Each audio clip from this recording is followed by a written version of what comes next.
संस्थापकाय च धर्मस्य सर्वधर्मस्वरूपिणे अवतार वरिष्ठाय रामकृष्णाय ते नमः। जननीं शारदां देवीं रामकृष्णं जगद्गुरुं पादपद्मे तयो श्रित्वा प्रणमामि मुहुर्मुहुः। नमो श्रीयतिराजाय विवेकानन्दसूरये सच्चित्सुखस्वरूपाय स्वामिने तापहारिणे।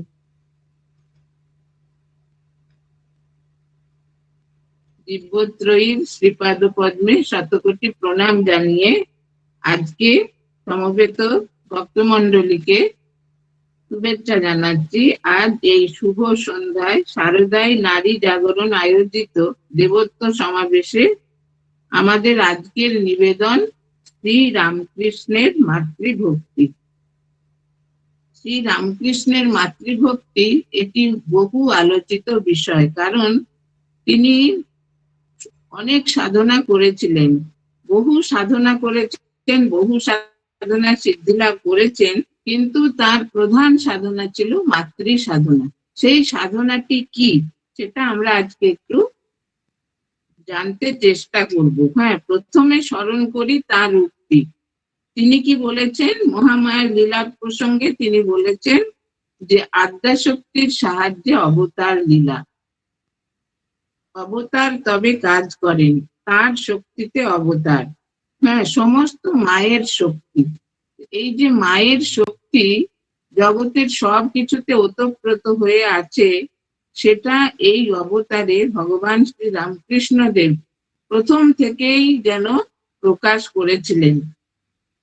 তো প্রথমে আমরা দেখি তিনি যে সুদীর্ঘ দ্বাদশ বর্ষব্যাপী সুকঠিন সাধনা করেছেন, সেটা সেই সাধনার সবকিছুতেই তার একনিষ্ঠ মনোভাব ছিল। তিনি প্রত্যেকটি সাধনায় 3 দিনে সিদ্ধি লাভ করতেন, কিন্তু আজীবন তিনি ছিলেন জগদম্বার বালক। তিনি সবসময় বলতেন যে আমার মা সব জানে, আমি কিছু জানি না। এখন তার এই যে মাতৃময় ভাব, মায়ের প্রতি তার যে একটা ভক্তি শ্রদ্ধা, এটা অতি শৈশব থেকে প্রকাশিত হয়েছিল। তিনি যখন 6 বছরের বালক, তখন আপনারা জানেন সে আলপথে যাচ্ছিলেন, আকাশে মেঘ ছিল, বর্ষাকাল, জল ভরা মেঘ, আর তার মধ্যে সেই বলাকার শ্রেণী উড়ে যাচ্ছে। সেটা দেখে তিনি ভাবস্থ হয়ে যান, পড়ে যান সেখানে সংজ্ঞাহীন হয়ে। সেটাই তার জীবনে প্রথম ভাবাবেশ। তারপরে যখন 8 বছর বয়স হলো, তখন তিনি ওই গ্রামের মহিলাদের সঙ্গে যাচ্ছিলেন আনুরে, বিশালাক্ষী দেবীর মন্দিরে। মহিলারা সব মায়ের মহিমা সূচক গান করছেন। সেই সময় তিনি এই মাতৃ নাম শুনতে শুনতে ভাবে একেবারে বিহ্বল হয়ে সংজ্ঞা শূন্য হয়ে পড়েন। তখন সবাই সেই মায়ের নাম শুনিয়ে তার সংজ্ঞা ফিরিয়ে এনেছিলেন। এইভাবে দেখা যেতে ছোট থেকে তার মনটা সেই মাতৃ নির্ভর। পরবর্তীকালে তিনি যখন তার জ্যেষ্ঠ অগ্রজের সঙ্গে, রামকুমার চট্টোপাধ্যায়ের সঙ্গে যখন কলকাতায় এলেন এবং প্রথমে মা ভবতারিণীর বেশকারী নিযুক্ত হয়েছিলেন, তারপরে পূজক পদে যখন নিযুক্ত হলেন, তখন তার মনে প্রশ্ন জাগলো যে আমি যে পূজা করছি মা ভবতারিণীকে, মা মৃন্ময়ী না চিন্ময়ী? যদি মা চিন্ময়ী হন তাহলে তো আমাকে দর্শন দেবেন, কারণ তিনি জানতেন যে মা এর আগে সাধক রামপ্রসাদকে দেখার দর্শন দিয়েছেন, কমলাকান্তকে দর্শন দিয়েছেন, বামাখ্যাপাকে দর্শন দিয়েছেন, সাধকদের তিনি দর্শন দিয়েছেন। সেই জন্য তিনি খুবই আশা পোষণ করতেন যে মা তাকেও দর্শন দেবেন। তার সে তীব্র ব্যাকুলতা। তখন তার কোনো গুরু ছিল না, নিজেই তিনি সেই পঞ্চবটী অস্তমিত হতো, তখন সে মাটিতে মুখ ঘষে কাঁদতেন। এত ব্যাকুলতা, তীব্র ব্যাকুলতা, মুখ থেকে রক্তপাত হতো। আর যারা দেখতো তারা ভাবতো যে এর বোধহয় মাতৃবিয়োগ হয়েছে, তাই জন্য এত কাঁদছে, বা পেটে হয়তো শূল বেদনা হয়েছে। এই যে তার আকুলতা, এই যে তার আন্তরিক ব্যাকুলতা, এর কোনো তুলনা নেই। আমাদের শাস্ত্রে আছে যে গুরুকরণ না করলে কোনো সাধনা করা যায় না, কিন্তু ঠাকুর প্রথমেই গুরুকরণ না করে নিজেই নিজের গুরু হয়ে, অবশ্য এটা বলা যায় যে ঠাকুর তো স্বয়ং ভগবান কিনা, সেই জন্য তার পক্ষে সবই সম্ভব। তো এইভাবে তিনি যখন মার দেখা কিছুতেই পাচ্ছেন না, তখন তিনি সেই মার গর্ভমন্দিরে যে খর্গ ছিল, তিনি ভাবলেন মার দেখা যদি এই জীবনে নাই পেলাম, তাহলে এই জীবন রেখে কি লাভ। তখন তিনি সেই খর্গ দিয়ে যখন নিজের প্রাণ নাশ করতে উদ্যত হলেন, তখনই সেই মায়ের দিব্য দিব্য রূপের দর্শন পেয়ে তার জীবন কৃতার্থ হলো। আর শুধু তাই নয়, তিনি সব কিছুতে সর্বভূতে মায়ের প্রকাশ উপলব্ধি করলেন। তিনি দেখতেন কি যে মা সেই মল পায়ে দিয়ে সে মন্দিরের একেবারে উপরে উঠে তিনি কলকাতার দিকে চেয়ে আছেন। কেন কলকাতার দিকে চেয়ে আছেন? যে মানুষ ভগবানকে ভুলে আছে, তাদেরকে সচেতন করার জন্য মা যেন করুণ ভাবে সেই কলকাতার দিকে তাকিয়েছেন, তার সন্তানদের চেতনা জাগ্রত করার জন্য।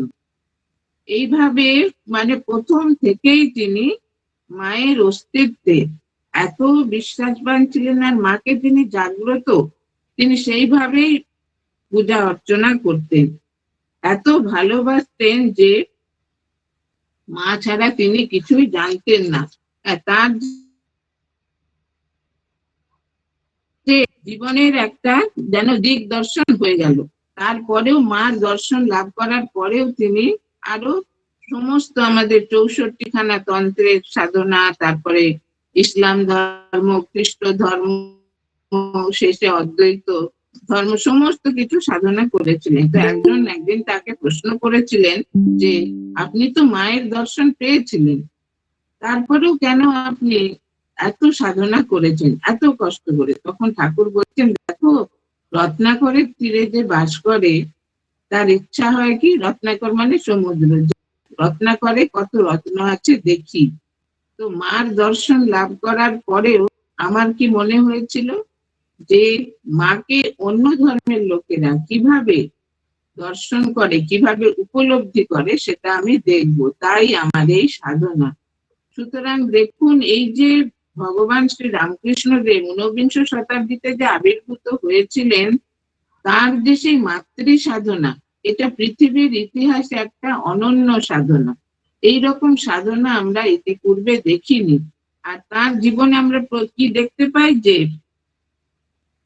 তার যে উপাস্য ছিলেন মা ভবতারিণী, তাকে তিনি সর্বভূতে, তিনি দেখতেন সবকিছুর মধ্যে যেন মা ভবতারিণী উকি দিচ্ছেন। যেমন আমরা শ্রীকৃষ্ণের বৃন্দাবন লীলায় দেখতে পাই যে যাহা যাহা নেত্র করে তাহা তাহা কৃষ্ণ স্ফুরে।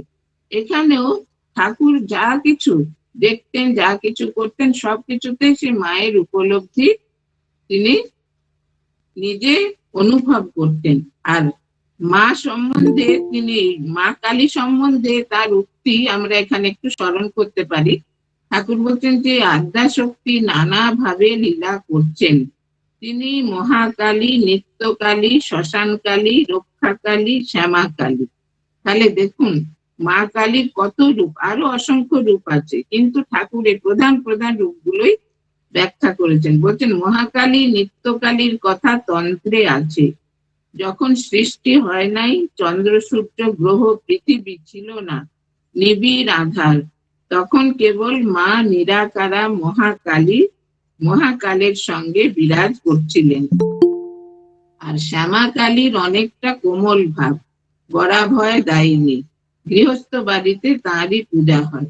যখন মহামারী, দুর্ভিক্ষ, ভূমিকম্প, অনাবৃষ্টি, অতিবৃষ্টি হয়, তখন রক্ষাকালী পূজা করতে হয়।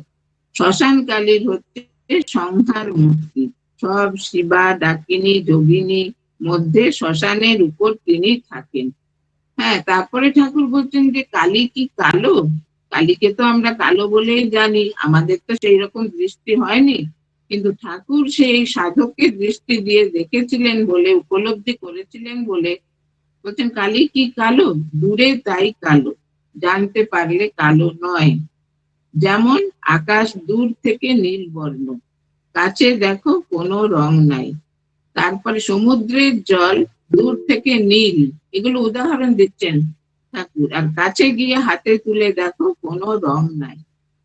এই যে ঠাকুরের একটা অপূর্ব মানে উপলব্ধি, আর সেই উপলব্ধির কথা তিনি যখন তার ভক্তদের কাছে বলতেন তখন উদাহরণ দিয়ে, আর সেই উদাহরণগুলো ছিল বাস্তব জীবন থেকে, যাতে তারা সহজে সেটা বুঝতে পারেন।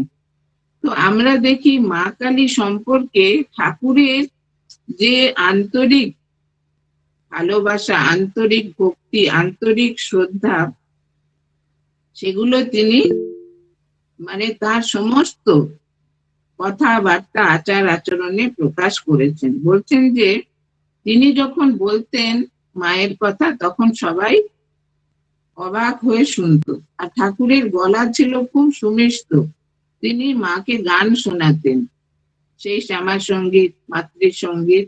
যারাই তার গান শুনতেন তারা মানে মুগ্ধ হয়ে যেতেন। হ্যাঁ, শ্রী শ্রী মা পরবর্তীকালে বলেছেন যে ঠাকুরের গান শুনে গান একেবারে ভরে আছে, আর কারোর গান শুনতে ইচ্ছা হয় না। হ্যাঁ, তিনি এখন অন্যের গান শুনতে হয় তাই শুনি, এত সুমিষ্ট ছিল তার গলা। আর তিনি কি বলছেন যে যিনি ব্রহ্ম তিনিই শক্তি, যখন নিষ্ক্রিয় তখন তাকে ব্রহ্ম বলি, আর যখন সৃষ্টি স্থিতি প্রলয় করেন এইসব কাজ করছেন তখন তাকে শক্তি বলি, কালী বলি। সেটা উপমাটা কি? স্থির জল ব্রহ্মের উপমা, আর জল হেলছে দুলছে সেটা হচ্ছে শক্তির উপমা। তাহলে দেখুন এত সুন্দর করে তিনি বোঝাতেন যে সবকিছুই যেন সহজবোধ্য হয়ে যেত সবার কাছে। আর ঠাকুর ওই দক্ষিণেশ্বরের ওই ঘরে থেকে যা কিছু করতেন সব মায়ের অনুমতি নিয়ে। হ্যাঁ, যখন তার সমস্ত সাধনার শেষে যখন অদ্বৈত বেদান্তের সাধনা করবেন তখন তিনি তোতাপুরীকে বলছেন যে যাই মার কাছে অনুমতি নিয়ে আসি। তোতাপুরী ভাবছেন যে তার গর্ভধারিণীর কাছে অনুমতি নিতে যাবেন, কিন্তু তিনি সেই মন্দিরে গেলেন, মা ভবতারিণীর মন্দিরে। মাকে যখন বললেন তোতাপুরীর কথা, মা বললেন হ্যাঁ তোমার জন্যই তো তাকে এখানে এনেছি, তুমি সাধনা করবে বলে।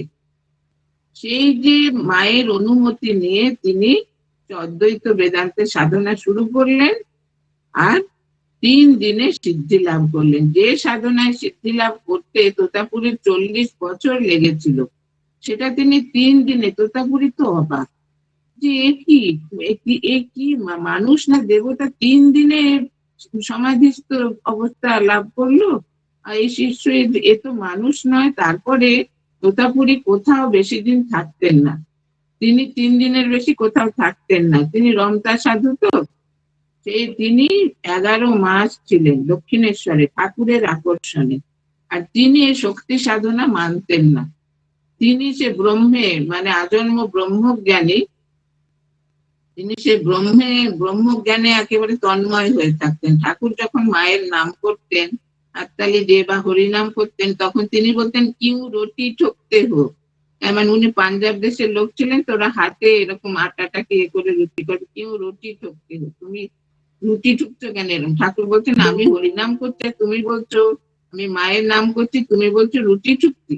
এইভাবে থাকার পরে এই বাংলাদেশের জলবায়ুতে তোতাপুরীর সেই রক্ত আমাশয় অসুখ হলো, কিছুতেই সারছে না, পেটে অসহ্য যন্ত্রণা।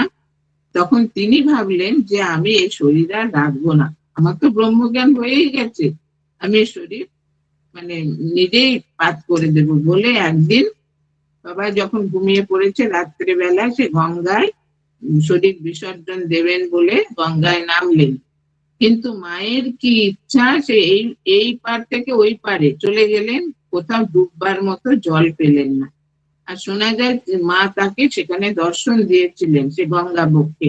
তখন তিনি বলেছেন ইয়ে কিয়া দৈবী মায়া, যে আমি শরীরে যন্ত্রণা সহ্য করতে না পেরে আমি মানে মৃত্যু বরণ করতে এলাম, সেটাও আমি পাচ্ছি না। মানে মায়ের ইচ্ছা ছাড়া কিছুই হবার নেই।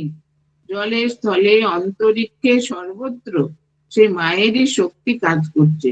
সে সৃষ্টি স্থিতি প্রলয় সবই তিনি করছেন। সুতরাং এই যে অদ্বৈত সাধনার পরে ঠাকুর বলছেন কি, যে তার আত্মজ্ঞানের প্রতিফলন হলো এইভাবে যে সর্বভূতে তিনি মায়ের দর্শন লাভ করলেন। আর এই প্রসঙ্গে বলেছেন যে তখন তুলসী ও সজনে গাছের পাতা আমার কাছে সমান পবিত্র মনে হতো।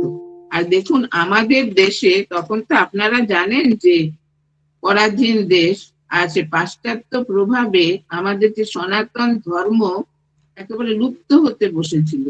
সেই সময় স্বয়ং ভগবান রামকৃষ্ণ দেব রূপে এসে যেন সেই সনাতন ধর্মে প্রাণ সঞ্চার করলেন। সেটা কিভাবে? মাতৃশক্তির জাগরণ করে। হ্যাঁ, তিনি মাতৃশক্তির জাগরণ কেন করলেন?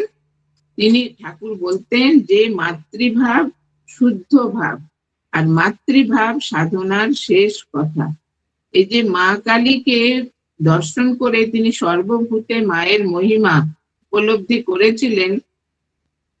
তারপর তিনি একদিন আপনারা এক্ষুনি শুনলেন যে তার পদ সংবাহন করতে করতে মা, তার যে সহধর্মিনী শ্রী শ্রী মা সারদা দেবী প্রশ্ন করেছিলেন যে আমাকে তোমার কি বলে মনে হয়? ঠাকুর তখন বলছেন যে যে মা মন্দিরে আছেন আর যিনি এই শরীরের জন্ম দিয়েছেন, মানে মা চন্দ্রমণি দেবী তখন নহবতের উপরে থাকতেন, আর যিনি এখন আমার পদ সেবা করছেন, এই তিনজনকে আমি একই বলে দেখি। বলছেন সাক্ষাৎ আনন্দময় রূপ বলে তোমাকে সত্য সত্য দেখতে পাই। আর এই যে দেখুন মা কালী হচ্ছেন কিন্তু এই ঠাকুর মা রূপে এসেছিলেন। কারণ কি, যখন ঠাকুরের খবর গেল সেই কামার পুকুরে যে তিনি উন্মাদ হয়ে গেছেন, তার যে দিব্য উন্মাদ অবস্থা কেউ তো বুঝতে পারছে না, তারা উন্মাদ বলে সে রটনা করলো। তখন মা কি করলেন, শ্রী শ্রী মা ভাবলেন যে যদি তিনি উন্মাদ হয়ে থাকেন তাহলে তো আমাকে এখন যাওয়া উচিত তার কাছে, যে তার সেবা করা উচিত। এই বলে তিনি যখন আসছেন পথে তার ভীষণ জ্বর হলো। আপনারা জানেন এই ঘটনা, তবু বলছি মানে প্রসঙ্গক্রমে, যে তিনি দেখছেন জ্বরে বেহুশ হয়ে পড়ে আছেন। তখন দেখছেন একটি কালো কুচকুচে মেয়ে এসে তার গায়ে হাত বুলিয়ে দিচ্ছে। তখন মা বলছেন যে তুমি কে?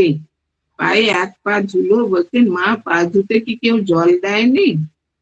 আর তুমি কোথা থেকে আসছো? তখন তিনি বলছেন আমি দক্ষিণেশ্বর থেকে আসছি। তখন মা বলছেন দক্ষিণেশ্বর থেকে? আমি ভেবেছিলাম যাব তার সেবা করব, আর যাওয়া হলো না, পথে জ্বর হয়ে। তখন সেই মেয়েটি বলছে যাবে বই কি, তোমার জন্যই তো তাকে সেখানে আটকে রেখেছি, তুমি যাবে তার সেবা করবে বলে মার সারা গায়ে হাত বুলিয়ে দিতে লাগলে। বলছে বটে, তুমি কে হও গা আমাদের? বলছে আমি তোমার বোন হই। তাহলে দেখুন, যিনি মা কালী তিনি মা সারদা, আর তিনি ভগবান শ্রী রামকৃষ্ণ দেব। এই ধর্মকে রক্ষা করার জন্য তিনি এই ঠাকুর আর মা রূপে তিনি আবির্ভূত হয়েছিলেন, যাতে সনাতন ধর্ম রক্ষা পায়। এভাবে আমরা কি দেখি যে এই দক্ষিণেশ্বরে সুদীর্ঘ 30 বছর ঠাকুর ছিলেন। এত যে সাধনা করেছেন, কিন্তু তার প্রধান সাধনা ছিল এই মাতৃ সাধনা। আর সেই মাতৃ সাধনা, মাতৃভাব, মায়ের প্রতি তার অপরিসীম ভক্তি, অপরিসীম শ্রদ্ধা, সেই শ্রদ্ধার কোনো তুলনা হয় না। সেই জন্য আমরা দেখি কি, তিনি যখন সাধনা করতেন তখন সে ভৈরবী ব্রাহ্মণীকে তিনি গুরু রূপে গ্রহণ করেছেন। জগতের ইতিহাসে এটা দেখা যায় না যে কোনো অবতার সাধনকালে কোনো মহিলাকে তিনি গুরু রূপে গ্রহণ করছেন। তারপরে তিনি শ্রী শ্রী মাকে সেই ষোড়শী ফলহারিণী কালিকা পূজার রাত্রে ষোড়শী রূপে পূজা করলেন, ত্রিপুর সুন্দরী দেবী রূপে। এটাও জগতের ইতিহাসে মানে বিরল ঘটনা, যে নিজের সহধর্মিনীকে দেবী জ্ঞানে ত্রিপুর সুন্দরী রূপে পূজা করলেন কেন? মা মা স্বয়ং ভগবতী, কিন্তু তার মধ্যে সে দেবীত্বের উদ্বোধন করার জন্য ঠাকুর সে মায়ের দিব্য তনুতে দেবী ত্রিপুরা সুন্দরীর আবাহন করে বললেন যে সেই দেবী যেন মার শ্রী তনুতে আবির্ভূত হয়ে সর্বকল্যাণ সাধন করেন। দেখুন, এই যে মাতৃশক্তি যে কত বড় একটা শক্তি, আদ্যা শক্তি, জগৎ জননী।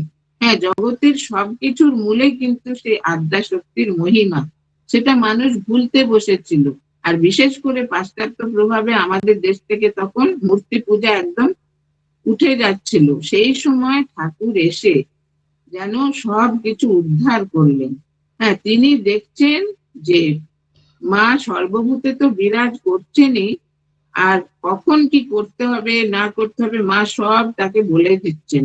হ্যাঁ, সেই যে মার সঙ্গে তার এই যে আদান প্রদান, মানে আমরা যেমন খালি চোখে কোনো মানুষের সঙ্গে কথা বলি, হ্যাঁ, আলাপ আলোচনা, সেই রকম মার সঙ্গে তার সম্পর্ক ছিল। তিনি মায়ের যে একেবারে জগদম্বার বালক, এইটাই তার প্রধান পরিচয়। তিনি সারা জীবন সে জগদম্বার বালকই ছিলেন। আর তার যে যত মানে কার্যকলাপ, সবকিছুর মূলে আমরা দেখি সে মাতৃভাবের প্রেরণা। মাতৃভাবের প্রেরণাতেই তিনি কিন্তু সবকিছু করেছেন। বলছেন যে তিনি নৈষ্ঠিক ব্রাহ্মণ কুলে জন্মগ্রহণ করে তার কুলগত তো একটা আচার ছিল, সেগুলো সব ত্যাগ করে, শিক্ষা ত্যাগ করে তিনি এই মাতৃ সাধনায় নিজেকে সমর্পণ করলেন। কিন্তু এই যে মাতৃ সাধনা, এটা ছিল মাধুর্য মণ্ডিত, তাতে কোনো ঐশ্বর্য নেই।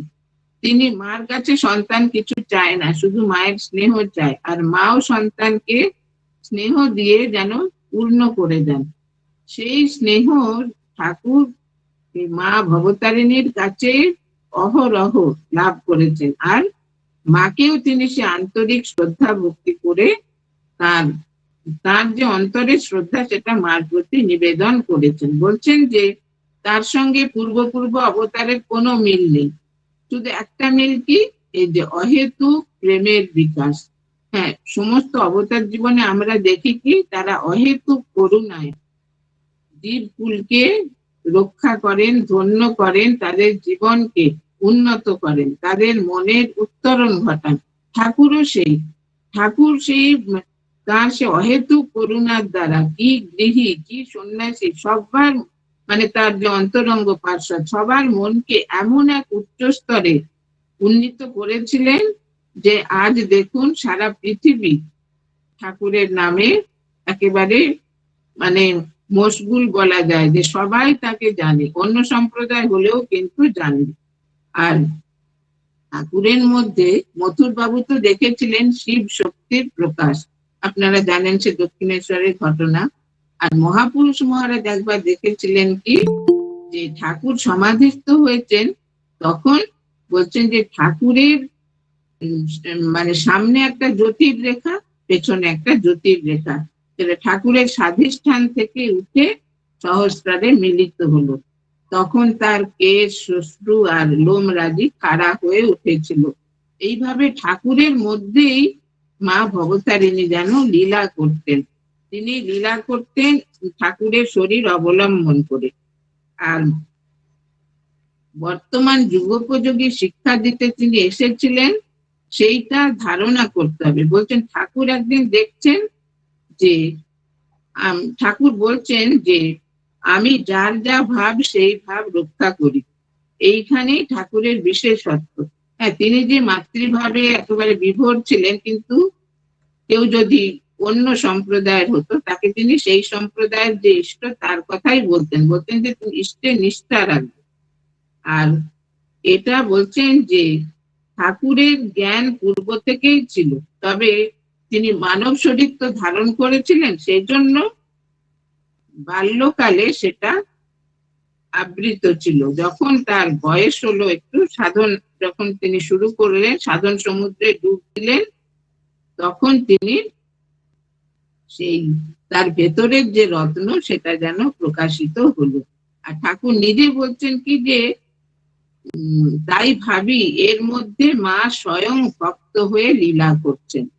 তাহলে মা ভবতারিণী ঠাকুরের মধ্যে ভক্ত হয়ে লীলা করছিলেন। আর অবতারের পূর্ণ জ্ঞান থাকে যে তিনি সেই অনন্ত রূপ। সেখানে যেমন ইচ্ছা করে তিনি মানব দেহ ধারণ করেন যুগ প্রয়োজনে, আবার ইচ্ছা করলে সেটা সংবরণও করতে পারেন। সেটা তারা হচ্ছেন মায়ার অধীশ্বর, আর সাধারণ জীব হচ্ছে মায়ার অধীন। তারা ইচ্ছা করলেও এটা করতে পারে না। সেজন্য আমরা দেখি কি যে ঠাকুরের যে দেহ ধারণ সেটা স্বেচ্ছায়। কেন দেহ ধারণ করেছেন? যে এই জগৎকে, বিশেষ করে এই ভারতবর্ষকে উপলক্ষ করে সারা পৃথিবীকে উদ্ধার করবেন বলে তিনি তার সমস্ত শক্তি তার পার্শ্বদ বৃন্দের মধ্যে অর্পণ করলেন, আর শ্রী শ্রী মার উপরে তিনি ভার দিলেন। মাকে যে পূজা অর্চনা করে তার মধ্যে সেই মাতৃভাবের উদ্বোধন করলেন, করে জগতের কল্যাণে তাকে যেন উৎসর্গ করলেন। কেন করলেন? যে মাতৃভাব ছাড়া এই জগতের কিন্তু কল্যাণ হবে না। হ্যাঁ, এই জগৎ এখন বিজ্ঞান প্রযুক্তিবিদ্যা এত অগ্রসর, কিন্তু মানবিক দিকে মানে অন্তরের সম্পদ তার যেন দিন দিন কমে যাচ্ছে। সেই জন্য সে অন্তরের সম্পদ সে মাতৃভাবে জাগ্রত হবে। সেই জন্য তিনি মার উপরে সেই ভাগটা দিলেন যে জগতের লোককে তুমি দেখো। তুমি কলকাতাকে উপলক্ষ করে বলেছিলেন। আর নিজের সম্পর্কে কি বলতেন? নিজেকে সবসময় তিনি প্রচ্ছন্ন রাখতেন, বলতেন আমি অত শত জানি না বাবা, আমি খাই দাই থাকি আর মায়ের নাম করি। হ্যাঁ, তার কাছে সমস্ত নারী ছিল জগৎ জননীর জীবন্ত প্রতিমা। সেটা আমরা দেখি কি তিনি তো মানব রূপে আবির্ভূত হয়েছেন, তিনি প্রতিদিন তার গর্ভধারিণীর চরণামৃত পান করতেন, আর প্রতিদিন তাকে প্রণাম করতেন। আর যখন তার শরীর চলে গেল তখন তিনি বলেছিলেন যে মা তুমি কে গো, আমাকে গর্ভে ধারণ করেছিলেন, মানে তুমি তো সামান্য নও, তুমি সে কৌশল্যা যশোদার মতো, তুমি ভগবানকে গর্ভে ধারণ করেছো। তাহলে দেখুন যে নারী জাতির প্রতি এই যে অপরিসীম শ্রদ্ধা, এইটা ঠাকুরের যে মা ভবতারিণীর প্রতি যে শ্রদ্ধা, ভালোবাসা, ভক্তি ছিল, সেটা যেন পুরো নারী সমাজের প্রতি তিনি অর্পণ করলেন। এই যুগে ঠাকুরের এটা বিশেষত্ব, বৈশিষ্ট্য, অন্য কোনো অবতারে আমরা এরকম দেখতে পাই না। আর মাকে তিনি রেখে গেলেন এই ভাবটা প্রচারের জন্য।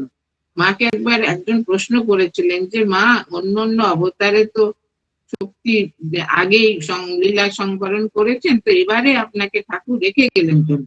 তখন মা বলছেন যে বাবা জানো তো, ঠাকুরের জগতের প্রত্যেকের উপর মাতৃভাব ছিল, সেই মাতৃভাব জগতে প্রচারের জন্য আমাকে রেখে গেছেন। তো পরবর্তীকালে আপনারা তো সবাই জানেন যে মা সাক্ষাৎ সেই মাতৃমূর্তি, জীবন্ত মাতৃমূর্তি হয়ে তার এই জগৎ শুদ্ধ বলছে ব্রহ্মাণ্ড জুড়ে সকলেই আমার সন্তান, সেই সন্তানদের তিনি রক্ষা করেছেন। কি গৃহী, কি সন্ন্যাসী, সবাইকে সবার পথ নির্দেশ করেছেন মা।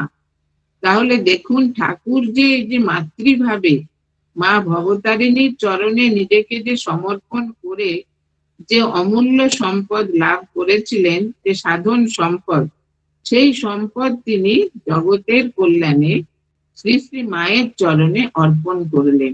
সেই সাধনার ফল, জপের মালা, সমস্ত কিছু অর্পণ করলেন। কেন? জগতের কল্যাণে। এই অবতারে, প্রত্যেক অবতারে দেখা যায় যে জগতের কল্যাণ একটা প্রধান প্রধান কাজ। এই অবতারেও আমরা দেখি যে সেটা যেন একদম সর্বাংশে যেন সেটা মানে বাস্তবায়িত হয়। সেই জন্য ভগবান নিজেই সচেষ্ট হয়েছেন। তিনি তার শক্তি স্বরূপিণীকে ভার দিলেন, আর তার অন্তরঙ্গ পার্শ্বদেরও ভার দিলেন, যে যাতে করে এই যে মাতৃভাবটা, হ্যাঁ, যে জগতে সকলে মায়ের সন্তান, সবার, বিশেষ করে নারী মাতৃ যে জগৎ জননীর অংশ, সেটা তো আমাদের এতেও আছে। চণ্ডীতে আপনারা তো পুজোর সময় চণ্ডী পাঠ করেন যে স্ত্রীয় সমস্তা সকলা জগৎসু, সারা পৃথিবীতে যত নারী মূর্তি, শুধু মানুষ নয়, যে কোনো পশু পাখি সবের মধ্যে কিন্তু মাতৃশক্তি বিরাজ করছে। মাতৃশক্তি বিরাজ করছে ঠিকই, কিন্তু আমাদের সে উপলব্ধিটা নেই, কারণ আমাদের সেই সাধনা নেই। ঠাকুরের যে সুদীর্ঘ সাধনার দ্বারা সেই মাতৃশক্তির যে মহিমা, সেটা উপলব্ধি করে জগতের কল্যাণে সেটা উৎসর্গ করেছিলেন। তাই আমরা দেখি কি, যে তিনি শ্রী শ্রী মায়ের মধ্যে তো সেই মাতৃশক্তির উদ্বোধন করলেন, আর তার সমস্ত সন্তানদের মধ্যে কি গৃহী কি সন্ন্যাসী সবার মধ্যে যে নারী মাত্রেই হচ্ছে জগৎ জননীর প্রতিমূর্তি, এটা তিনি তাদের অন্তরে যেন একেবারে অন্তরের অন্তরে সেটা ঢুকিয়ে দিয়েছিলেন। সেই জন্য ঠাকুরের যারা শিষ্য প্রশিষ্য, তারা কিন্তু প্রত্যেকেই নারী জাতিকে সম্মান শ্রদ্ধা করেন। বলছেন যে এই যে ঠাকুরের জীবন আমরা পর্যালোচনা করলে দেখতে পাই যে স্বামীজি বলছেন যে শ্রী রামকৃষ্ণের মতো এত উন্নত চরিত্র কোনো কালে কোনো মহাপুরুষের হয় না। এত উন্নত চরিত্র, তার পবিত্র চরিত্রের অনুসরণ করো। শ্রী রামকৃষ্ণে এই নিঃস্বার্থ প্রেমই ছিল প্রকট। সেই প্রেমটা কি? সেই মাতৃভক্তি, মায়ের প্রতি সন্তানের যে ভালোবাসা প্রেম, সেটা তিনি জগতের সকলের প্রতি সেটা প্রকাশ করতেন। সবাই যেন সেই মাতৃ স্নেহে একেবারে আপ্লুত হয়ে যেত। আর তার চোখে মা ভবতারিণী ছাড়া আর কোনো কিছু ছিল না। যেই হোক, সে সমাজের যারা পতিতা নারী, তাদের মধ্যেও তিনি মা জগদম্বাকেই দেখতেন। সুতরাং বলছেন যে ঠাকুর বলছেন এই জগতে সবাই মাকে ভুলে আছে। কেন? মায়ের যে ঐশ্বর্য, জগৎ, ঈশ্বরের যে ঐশ্বর্য জগৎ, ঐশ্বর্য দেখেই সকলে ভুলে যায়। যার ঐশ্বর্য তাকে কেউ খোঁজে না। হ্যাঁ, সেই জন্য তিনি মানব রূপে অবতীর্ণ হয়ে সে মায়ের যে মহিমা, সেটাকে প্রকাশ করার জন্য এত কঠিন সাধনা করলেন। সুদীর্ঘ 12 বছর তিনি যদি সাধনা না করে এসব কথা বলতেন, যে যত মত তত পথ, তাহলে কেউ সেটা বিশ্বাস করতো না। বলতেন উনি বলছেন, কিন্তু উনি সাধনা করে দেখিয়েছেন যে প্রত্যেকটা ধর্ম মতের পথটা আলাদা, কিন্তু মতটা আলাদা, পথটা আলাদা, কিন্তু গন্তব্য সেই এক, ঈশ্বর। বলছেন কালী ব্রহ্ম, ব্রহ্মই কালী, একই বস্তু। যখন তিনি নিষ্ক্রিয় তখন তাকে আমরা ব্রহ্ম বলি, যখন সক্রিয় তখন তাকে কালী বলি। বলছেন একই ব্যক্তি, নাম রূপ ভেদ। আর এটা কখন আমরা বুঝতে পারি? পূর্ণ জ্ঞানের পর অভেদ। যখন আমাদের পূর্ণ জ্ঞান হয়, তখনই আমরা এই অভেদ তত্ত্বটা বুঝতে পারি। বলছেন আদ্যাশক্তি রূপে তিনি যে সৃষ্টি স্থিতি প্রলয় করছেন, ব্রহ্ম আর আদ্যাশক্তি, প্রথম দুটো বোধ হয় যে ব্রহ্ম আলাদা, আদ্যাশক্তি আলাদা। এই ব্রহ্ম আলাদা আর আদ্যাশক্তি আলাদা নিয়ে আমাদের ধর্মে অনেক তর্ক বিতর্ক বাদ বিতণ্ডা হয়েছে, কিন্তু ঠাকুর এসে সেটা সমন্বয় করে দিলেন। উনি বলছেন যাকে তোমরা ব্রহ্ম বলছো তিনিই তো আদ্যাশক্তি, আলাদা তো কিছু নয়। যেমন অগ্নি আর তার দাহিকা শক্তি, হ্যাঁ, জল আর তার শীতলতা, দুধ আর তার ধবলত্ব, সব উদাহরণ দিয়ে তিনি বুঝিয়ে দিলেন। এগুলো সব অঙ্গাঙ্গি জড়িত, এদের পৃথক করা যায় না। বলছেন যে প্রথমে দুটো বোধ হয়, কিন্তু ব্রহ্মজ্ঞান হলে আর দুটো থাকে না। বলছেন তখন অভেদ, যে একের দুই নাই, অদ্বিতীয়। আর তিনি দেখছেন যে ঠাকুরের এমন অভিজ্ঞতা হয়েছিল, দেখছেন যে মন্দিরে কোষা কুশি, তারপরে চৌকাঠ, পাথরের মার্বেলের বেদি, মূর্তি, সব চিন্ময়, সমস্ত চিন্ময়, কোনোটা মৃন্ময় নয়। তাহলে দেখুন এই যে ঠাকুরের উপলব্ধি, এটা কি এত উচ্চ অবস্থার, এটা যে আমরা এটা ধারণা করতেও যেন আমাদের কষ্ট হয়, যে এত এত উন্নত তার মনের অবস্থা। বলছেন যে এই আমাদের ভারতবর্ষে এই মায়ের যে অর্চনা হয়, সারা ভারতে মায়ের পীঠস্থান আছে। বলছেন এই যে আপনারা তো জানেন যে সে সতীর দেহের 51টি অংশ, ভারতবর্ষেই 50টা, আর একটা আছে পাকিস্তানে। তাহলে 50টা সতীপীঠ। তারপরে সারা ভারতবর্ষ জুড়ে সেই কন্যাকুমারী, হিমালয় থেকে কন্যাকুমারী, হিমাচল থেকে কন্যাকুমারী, অসংখ্য মাতৃ মন্দির, অসংখ্য মাতৃ মূর্তি, সব জায়গায় সেই মায়ের পূজা অর্চনা হচ্ছে। ভক্তরা তাদের মন প্রাণ দিয়ে তাদের সেবা করছেন। কেন? যে মাই হচ্ছেন আমাদের সব থেকে আপনার জন্য, আর মাই আমাদের সৃষ্টি করেছেন, পালন করছেন এবং দরকার হলে সংহারও করবেন। এই জন্য বলছেন যে ঠাকুরের সমস্ত চিন্তা ভাবনা সবকিছু সেই মাতৃ নির্ভরই ছিল। মা ভবতারিণীর চিন্তায় তিনি সারা জীবন কাটিয়েছেন। তাছাড়া তিনি কোনো কিছু মানে অন্য সাধনা করলেও মূলে ছিল সেই মাতৃ আরাধনা। মাতৃ আরাধনা থেকে তিনি কোনো দিন বিচ্যুত হননি। আর তিনি যা কিছু করতেন সবই সেই মাকে জিজ্ঞেস করে, সেটা তো আপনারা তার জীবনীতে পড়েছেন। আর ঠাকুর দেখুন, ঠাকুর এই যে ভৈরবী ব্রাহ্মণীকে গুরু রূপে গ্রহণ করলেন, সেটাও মায়েরই নির্দেশে। নইলে তখনকার দিনে মেয়েদের একদমই সম্মান ছিল না। সেই ভৈরবী ব্রাহ্মণী ঠাকুরের গুরু রূপে গুরু পদে বৃত হলেন। আর তিনিও সে 64 খানা তন্ত্রের সাধন ঠাকুরকে দিয়ে একটা একটা করে নিষ্ঠা করে করালেন। আর তারপরে তো মা শারদামণি দেবীকে অর্চনা, পূজা অর্চনা, সেটা। তাছাড়া ঠাকুর যখন যেখানে গেছেন তখন সেখানে এই মাতৃ মূর্তিকে তিনি এত শ্রদ্ধা, এত ভক্তি করেছেন যে সমস্ত মহিলারা যারা ঠাকুরের সান্নিধ্যে এসেছিলেন তারা ভাবতেন ঠাকুর আমাদেরই মতো একজন। কারোর কোনো লজ্জা সংকোচ কিছুই হতো না। ঠাকুর মানে পুরুষ প্রকৃতির সমস্ত ভেদ যেন মুছে দিয়েছিলেন। আর এই যে তার যে মাতৃ আরাধনা, এটা খুব তাৎপর্যমণ্ডিত। কারণ কি, এই যুগে এই মাতৃ আরাধনা করেই পৃথিবীর লোক সব সমস্যার সমাধান করতে পারবে এবং পৃথিবীর সর্বাঙ্গীন কল্যাণ হবে। সেটা ঠাকুর তার সাধনার মাধ্যমে বুঝিয়ে দিলেন।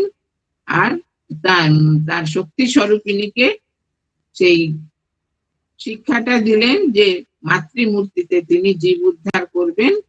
আর তার অন্তরঙ্গ পার্ষদ, তার গৃহী ভক্ত সবাইকে তিনি সেই শিক্ষা দিলেন যে তোমরা সর্বদা এই মাতৃ চরণে শরণাগত হবে।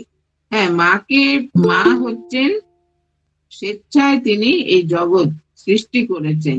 তার মানে অসাধ্য কিছু নেই। মাকে যদি তোমরা অন্তর থেকে প্রার্থনা করো তাহলে তোমাদের যত সমস্যা হোক না কেন তার সমাধান হবেই। এটা আমরা দেখি কি, মাকে কেন্দ্র করে, মাকে যে তিনি অর্চনা করলেন, যে মাকে কেন্দ্র করে নারী জাগরণ হবে, সেই জন্য পরবর্তীকালে আমরা দেখি স্বামীজি যে মাকে মানে কেন্দ্রস্থানে রেখে মায়ের আদর্শে সারদা মঠ প্রতিষ্ঠা করেছেন। যে গঙ্গার পূর্ব তীরে, আপনারা অনেকেই এসেছেন এখানে, সকলেই প্রায়। সেই মঠ কেন হয়েছে? যে ঠাকুরের কৃপায়, মায়ের ইচ্ছায়, স্বামীজির পরিকল্পনায় যে এইখান থেকে সেই মাতৃভাবটা সারা পৃথিবীতে প্রচারিত হবে। আর সকলের মধ্যে সেই মাতৃভাবের জাগরণ হলে মানুষ তার মনের সুখ দুঃখ আদি ব্যাধি সব মায়ের চরণে অকপটে নিবেদন করতে পারবে। হ্যাঁ, মার মতো আপনার তো জগতে কেউ নেই, ভগবানের পরেই মায়ের স্থান। হ্যাঁ, সেই জন্য সেই মার মহিমাটা প্রকাশ করার জন্য ঠাকুর যে মাকে অর্চনা করলেন, সেই মাকেই আদর্শ করে স্বামীজি পরবর্তীকালে এই সারদা মঠ প্রতিষ্ঠা করেছেন। সেটাও হয়েছে ঠাকুরেরই কৃপায়, মায়ের আশীর্বাদে। ঠাকুর যখন ছিলেন দক্ষিণেশ্বরে, তখন ঠাকুর দেখতেন যে মায়েদের কত কষ্ট, মেয়েদের আর কি, মাতৃশক্তি। তখন তো শিক্ষা দীক্ষা কিছুই ছিল না। তিনি তখন গৌরী মাকে বলেছিলেন যে আমি জল ঢালছি, তুই কাদা চটকা। হ্যাঁ, তখন গৌরী মা বলছেন যে কোথায় কাদা, এখানে তো সব কাকর। ঠাকুরের ঘরের কাছে। তখন ঠাকুর বলছেন, আমি কি বললাম আর তুই কি বুঝলি? হ্যাঁ, এদেশের মায়েদের বড় দুঃখ, হ্যাঁ তুই তাদের মধ্যে কাজ কর। তখন গৌরীমা বললেন, আমি এখানে করতে পারবো না, আমাকে কতগুলো মেয়ে, ভালো মেয়ে পেলে আমি ওই হিমালয়ে গিয়ে একটু আশ্রম করে সেখানে তাদের মানে গঠিত করব, তাদের জীবন গঠন করব। কিন্তু ঠাকুর বলছে, না গো, এই কলকাতাতেই করতে হবে।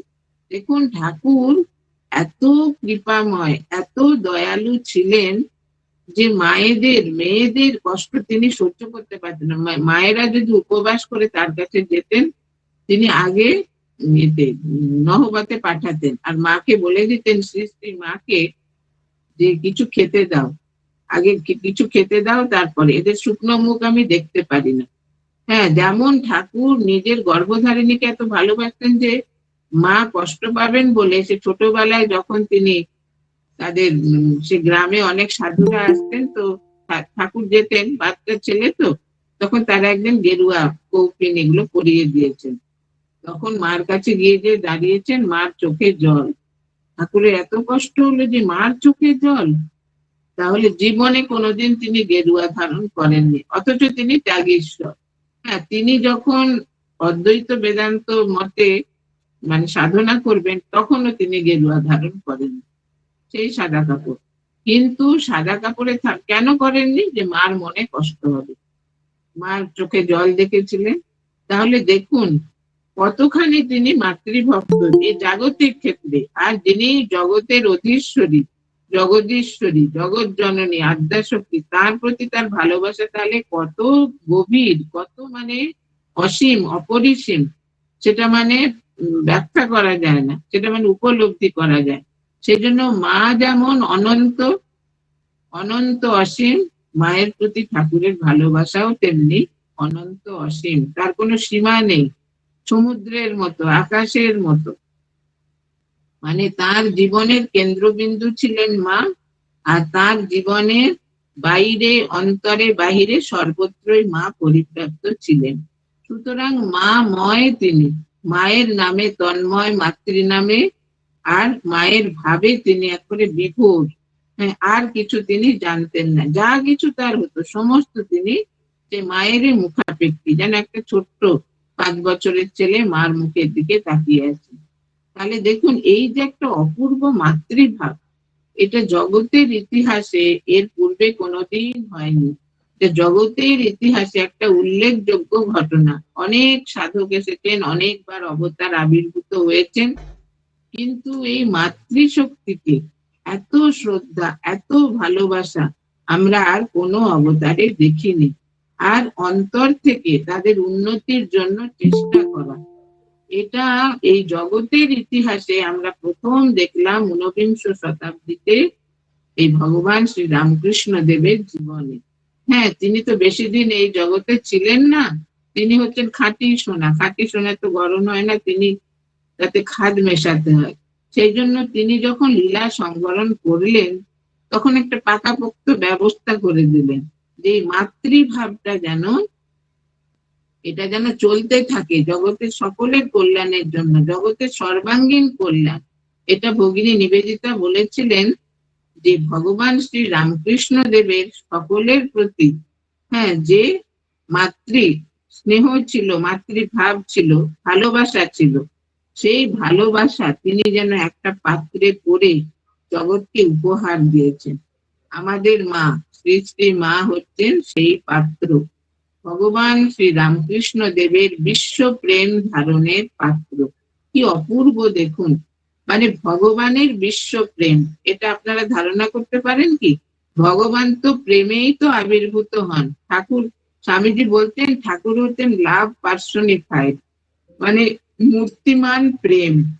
যে মূর্তিমান প্রেম তিনি জগতের কল্যাণে সাধনা করে, মায়ের চরণে অর্পণ করে, মাকে সেই নির্দেশ দিয়ে, আর তার অন্তরঙ্গ পার্শ্বদের নির্দেশ দিয়ে, গৃহী ভক্তদেরও নির্দেশ দিয়ে তিনি লীলা সংবরণ করলেন। কিন্তু তার সেই আদর্শ, তার সেই অপূর্ব জীবন, হ্যাঁ, আমাদের সকলের কাছে আদর্শ স্থানীয়। কি গৃহী, কি সন্ন্যাসী, কি যোগী কি ভোগী সকলেই কিন্তু ঠাকুরের জীবন থেকে আদর্শ শিক্ষা পেতে পারেন। সেই আদর্শ আমাদের এই মানব জীবনের পাথেয় স্বরূপ। যেমন তিনি বলেছেন যে মানব জীবনের উদ্দেশ্য হচ্ছে ভগবান লাভ। ভগবান লাভ, কিন্তু ভগবান লাভ করতে গেলে আর কোন সাধনা করব? আমাদের দেশে অসংখ্য সাধনা, অসংখ্য মত, অসংখ্য সাধনা, কোনটা কার উপযুক্ত হবে? কিন্তু সবকিছু ছেড়ে যদি সবাই মাতৃচরণে প্রণত হয়, মায়ের চরণে শরণাগত হয়, তাহলেই কিন্তু তার সব সমস্যার সমাধান হয়ে যাবে। সুতরাং আমরা, আমাদের অশেষ সৌভাগ্য যে আমরা এই ঠাকুর মা স্বামীজির পরিমণ্ডলে, মানে তাদের সে আদর্শ জীবন, তাদের সে আদর্শ কাজকর্ম, আদর্শ কথাবার্তা, আদর্শ বাণী, এই সব কিছুর সঙ্গে আমরা এখন পরিচিত। কারণ কি? এই বৈজ্ঞানিক প্রযুক্তির কল্যাণে, বৈজ্ঞানিক মানে অগ্রসরতার কল্যাণে, বিজ্ঞানের জয়যাত্রার ফলে তাদের ছবি, তাদের বাণী, তাদের মানে বই, তাদের সমস্ত কিছু আমরা পাচ্ছি। এখন সেগুলো পেয়ে পেয়ে আমরা যদি নিজেদের জীবনে সেটা কার্যকরী করি, তবেই কিন্তু আমাদের জীবনে সার্থকতা। সুতরাং ঠাকুর মা স্বামীজি যে আদর্শ দেখিয়ে গেছেন, বিশেষ করে ঠাকুর, ঠাকুর তো এই সব কিছুর মধ্যমণি, মধ্যমণি। তিনি নিজে সাধনা করলেন, সাধনা করে ধর্মের বিবাদ ভঞ্জন করলেন, মা কালীকে জাগ্রত, মা কালী জাগ্রত ছিলেনই, কিন্তু তাকে মানে উপলব্ধি করে, তাকে তার সমস্ত তার জীবনের সঙ্গে মানে ওতপ্রোত করে নিয়ে সবকিছুতে সে মা কালীকে অনুসরণ করা, এটা ঠাকুরের জীবনে আমরা দেখি। তিনি শুরু করেছিলেন কালীকুল থেকে। আমাদের দেশে দুটো ভাগ আছে, মানে যে মাতৃ সাধনা, তন্ত্র সাধনা। একটা হচ্ছে কালীকুল, যেটা গৃহস্থরা বেশি অনুসরণ করেন, এই রক্ষা কালী, শ্যামা কালী সব পূজার মাধ্যমে। আর একটা হচ্ছে শ্রীকুল, সেটা দক্ষিণ ভারতে আমরা দেখি যে শঙ্করাচার্যের 10 নামী সম্প্রদায়, তিনি শৃঙ্গেরি মঠে সারদা মানে যন্ত্র, শ্রী যন্ত্র প্রতিষ্ঠা করেছেন। সেখানকার দেবী সারদা। আমাদেরও দেখুন মা সারদা মণি দেবী আমাদের প্রতিষ্ঠাত্রী দেবী। শুরু করলেন কালীকুল দিয়ে, শেষ করলেন শ্রীকুলে। তাহলে গৃহী সন্ন্যাসী, উত্তর দক্ষিণ, হ্যাঁ, সমস্ত কিছু সমন্বয় হলো। হ্যাঁ, ব্রহ্ম শক্তি সবকিছু সমন্বয় ঠাকুরের মানে এতে ধর্ম সাধনায় সবসময় অভেদ ভাব, কোনো ভেদভাব নেই। সে দ্বৈত, বিশিষ্টাদ্বৈত, অদ্বৈত, সমস্ত কিছু তিনি সমন্বয় করে গেছেন, করে ধর্মে ধর্মে সমস্ত ভেদাভেদ তিনি মুছে দিয়ে গেছেন। আর স্বামীজি বলছেন তিনি কপাল মোচন, কপাল মোচন। তাকে যদি আমরা অন্তর থেকে ভালোবাসি, অন্তর থেকে যদি ভক্তি শ্রদ্ধা করি, অন্তর থেকে যদি বিশ্বাস করি, তাহলে আমাদের যত কিছু সমস্যা সব কিন্তু সমাধান হবেই হবে। কারণ এই যুগে তিনি হচ্ছেন প্রত্যক্ষ দেবতা, তিনি প্রত্যক্ষ দেবতা। শ্রী শ্রী মা হচ্ছেন তার শক্তি স্বরূপিনী, প্রত্যক্ষ মানে ভগবতী। আর স্বামীজি সেই সপ্তর্ষি ঋষি, তার প্রধান পার্ষদ, প্রত্যক্ষ, সবাই প্রত্যক্ষ। তাহলে এই জগতের কল্যাণের জন্য, জীবের কল্যাণের জন্য তারা করুণা আবির্ভূত হয়েছিলেন। যেমন যুগে যুগে তারা আসেন, কিন্তু এ যুগে তাদের আবির্ভাবটা একেবারে ষোলো কলায় পরিপূর্ণ, সর্বাঙ্গীন। মানে কোনো দিকে কোনো কেউ বলতে পারবে না যে আমাদের জন্য তো কিছু করেনি। কি গৃহী, কি সন্ন্যাসী, কি যোগী, কি ভোগী, সবার জন্য ঠাকুর আদর্শ রেখে গেছেন। আর সবাইকে সেই মানে যে যে শুভ পথে চালিত করেছে, যে কাউকে বলেননি যে তোমার দ্বারা কিছু হবে না। ঠাকুর কারোর ভাব নষ্ট করতেন না, এটা তার একটা পরম বৈশিষ্ট্য। যে ভক্তি পথের পথিক তাকে ভক্তি যোগের কথা বলতেন, যে জ্ঞান পথে তাকে জ্ঞানের কথা, যে রাজযোগ তাকে রাজযোগের কথা, যে কর্মযোগী তাকে কর্মযোগের কথা। আর বলতেন এই ধর্ম সাধনাতে গেলে তুমি মার চরণে শরণাগত হবে, আর আন্তরিক হবে, আর ব্যাকুল হবে। আর তোমার কোনো কিছু দরকার নেই, তোমাকে সবকিছু ছেড়ে ছুড়ে চলে যেতে হবে না। পাহাড়ে পর্বতে অরণ্যে জঙ্গল কোথাও না। তুমি তোমার মনটা ভগবানের চরণ, ঠাকুর বলছেন তার একজন সন্তানকে যে মোড় ফিরিয়ে দে না, তোর মনে যদি কোনো বিষয় বাসনা জাগে তুই মোড় ফিরিয়ে দে, ভগবানের দিকে তাকে মানে ঘুরিয়ে দে। তেমনি মার চরণে সবকিছু সমর্পণ করে দাও। ঠাকুর সে প্রার্থনা করেছেন না, মা আমি কিছুই চাই না, শুধু তোমার চরণে আমার শুদ্ধা ভক্তি দাও। হ্যাঁ, আমি ধর্ম অধর্ম এগুলো সমস্ত কিছু তিনি পরিত্যাগ করে শুদ্ধ মায়ের চরণে শুদ্ধা ভক্তি। আর সত্যকে দিতে পারেননি, এই নাও তোমার জ্ঞান, এই নাও তোমার অজ্ঞান, আমার শুদ্ধা ভক্তি দাও। এই নাও তোমার ধর্ম, এই নাও তোমার অধর্ম, আমায় শুদ্ধা ভক্তি দাও। কিন্তু সত্যকে তিনি দিতে পারেননি, কারণ কি, তিনি যে স্বয়ং সত্য স্বরূপ, সত্যই তো ভগবান। সেই জন্য ঠাকুর বলেছেন যে মন মুখ এক করবে, আর মতু আর বুদ্ধি করবে না। মন মুখ এক মানে মনে যেটা চিন্তা হচ্ছে সেটাই যেন মুখে প্রকাশিত হয়। মনে একটা মুখে একটা হলে ঠাকুর বলছেন তাদের কোনো দিন ভগবান লাভ হবে না। হ্যাঁ, আর মতু আর বুদ্ধি যে আমার ধর্মই ঠিক, অন্যের ধর্মটা ভুল, এইটা যাদের মনোভাব তাদেরও কোনোদিন ধর্ম লাভের আশা নেই, কারণ তাদের মনে একটা ভেদ বুদ্ধি আছে।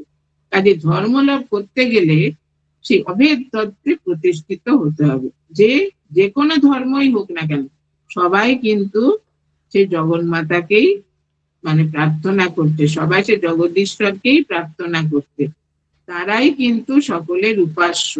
হ্যাঁ, উপায় অনেক আছে, পথ অনেক, কিন্তু লক্ষ্য কিন্তু এক। সেই এক লক্ষ্যে আমাদের স্থির থাকতে হবে। আমাদের অশেষ সৌভাগ্য যে আমরা এই জীবনে ঠাকুর মা স্বামীজিকে পেয়েছি। হ্যাঁ, তাদের যদিও আমরা মানে চাক্ষুষ দর্শন করিনি, কিন্তু অন্তর দিয়ে তাদের ভালোবাসি, আর অন্তর দিয়ে তাদের বাণী, তাদের জীবনী, তাদের সমস্ত কিছু আমরা সেটা মানে পড়ে আমাদের নিজের জীবনকে আমরা সমৃদ্ধ করছি। এইরকম সারা পৃথিবী লক্ষ লক্ষ কোটি কোটি লোক সে ঠাকুরের ভাবে ভাবিত, মায়ের ভাবে ভাবিত, স্বামীজির ভাবে ভাবিত। এত উদার ভাব, এত মহান ভাব, এটা জগতে মানে মানুষ মুগ্ধ না হয়ে পারে না, অভিভূত হয়ে যায়। সাক্ষাৎ ভগবান এসে এত কষ্ট করে সাধনা করে, আর এত সাধনার ফল আমাদের জন্য তিনি তার শক্তি স্বরূপিনীর চরণে অর্পণ করে গেলেন। আর সমস্ত নারী জাতিকে তিনি এত শ্রদ্ধা করলেন, তার জন্যই তো দেখুন নারী জাতির মধ্যে এত জাগরণ। এখন দেখবেন শিক্ষা ক্ষেত্রে বলুন, সমাজের যে কোনো ক্ষেত্রে নারীদের অগ্রগতি। হ্যাঁ, তারা কেন এত অগ্রগতি? ঠাকুরের কৃপা, ঠাকুরের আশীর্বাদ, মায়ের কৃপা, মায়ের আশীর্বাদ, আর স্বামীজির প্রচেষ্টা, সব কিছু মিলে যে ত্রিবেণী সঙ্গম হয়ে যেন মেয়েদের এতদিনের যে একটা, এতদিনের মানে জীবনে যে একটা শিক্ষা ছিল না, কিছু ছিল না, তাদের কোনো অগ্রগতি ছিল না, সব কিছু যেন দূর হয়ে গেছে এই ভগবানের কৃপায়, ভগবতীর কৃপায়। সুতরাং আমাদের অন্তরে আমরা যেন ঠাকুর মা স্বামীজিকে মানে আমাদের অন্তরের অন্তরতম স্থানে যেন আমরা গ্রহণ করি, তাদের চরণে শরণাগত হয়ে আমরা যেন প্রার্থনা করি যে প্রভু জগতের সকলের কল্যাণ করো, জগতের কল্যাণ করো। আর আমরা সাধনহীন ভজনহীন সৌভাগ্য যে আমরা ঠাকুর মা স্বামীজির পরিমণ্ডলে এসে পড়েছি। তাদের জীবন, তাদের বাণী, তাদের আদর্শ আমাদের সকলেরই জীবনে পাথেয় স্বরূপ। তো আজকের এই শুভ দিনে ঠাকুর মা স্বামীজির শ্রীপাদ পদ্মে শত কোটি প্রণাম জানাই। তাদের আশীর্বাদ আপনাদের সকলের উপর শতধারে বর্ষিত হোক। হ্যাঁ, তাদের জীবন থেকে আপনারা আদর্শ গ্রহণ করে যেন জীবন পথে চলতে পারেন এবং অন্তর দিয়ে যেন তাদের ভালোবাসতে পারেন। হ্যাঁ, এই প্রার্থনা করে আমি আমার বক্তব্য।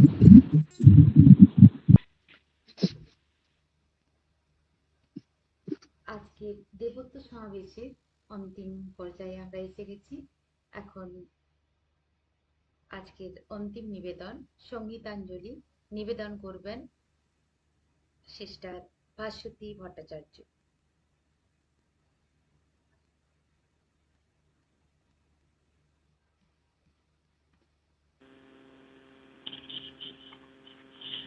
ঠাকুর মা স্বামীজি চরণে ভক্তিপূর্ণ ভুলুণ্ঠিত প্রণাম জানাই আমাদের শ্রদ্ধেয়া মাতাজিকে এবং প্রণাম জানাই সমস্ত ভক্তদেরকে।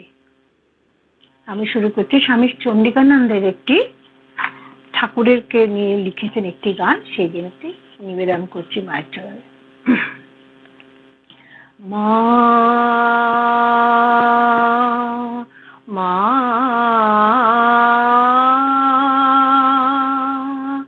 মা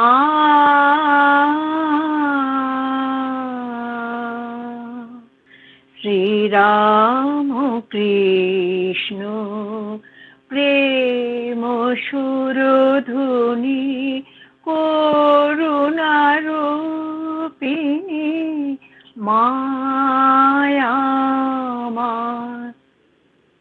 শ্রীরাম কৃষ্ণ প্রেম সুরধুনী করুণারূপিণী মায়া আমার। আসিলে ধরায় ধরি নরকায়, আসিলে ধরায় ধরি নরকায়, জুড়াতে তাপিত হিয়া সবার। শ্রীরাম কৃষ্ণ প্রেম সুরধুনী করুণারূপিণী মায়া আমার। নিত্য শুদ্ধ চিন্ময় কায় মা, নিত্য শুদ্ধ চিন্ময় কায়, শ্রীরাম কৃষ্ণ অরুণী মাতায়। অরূপ উথালে অরূপ ভাই, অরূপ উথালে অরূপ ভাই, পরাণ মাতায় জগজনার। শ্রীরাম কৃষ্ণ প্রেম সুরধুনী করুণারূপিণী মায়া আমার। নিত্য নন্দিতা নিখিল বন্দিতা, শ্রীরাম কৃষ্ণ আরাধিতা। নিত্য নন্দিতা নিখিল বন্দিতা, শ্রীরাম কৃষ্ণ আরাধিতা। গুণাতীতা তুমি গুণময়ী দেবী, তুমি মাতা পুন তুমি পিতা। গুণাতীতা তুমি গুণময়ী দেবী, তুমি মাতা পুন তুমি পিতা। সাধু সজ্জন জননী তুমি মা, মা মা গো। সাধু সজ্জন জননী তুমি মা, অসাধু দুর্জন অসুত তোমার।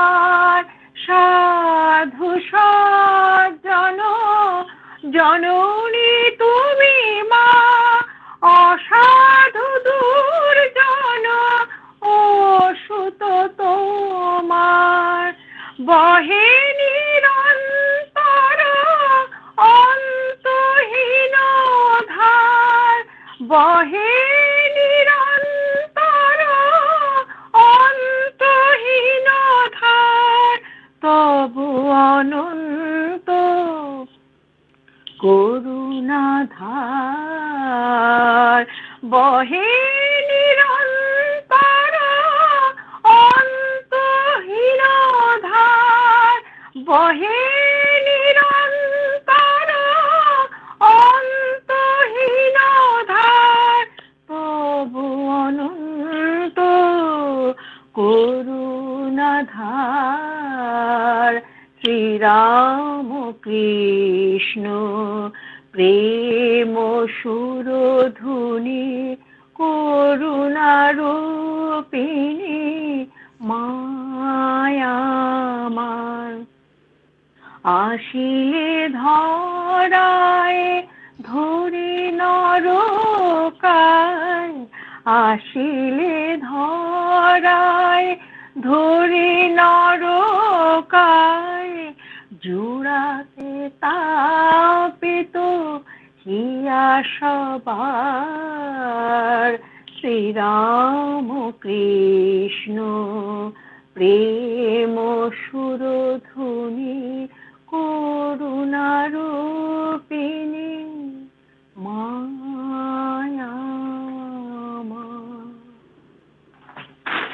জয় ঠাকুর, জয় মা, জয় স্বামীজি।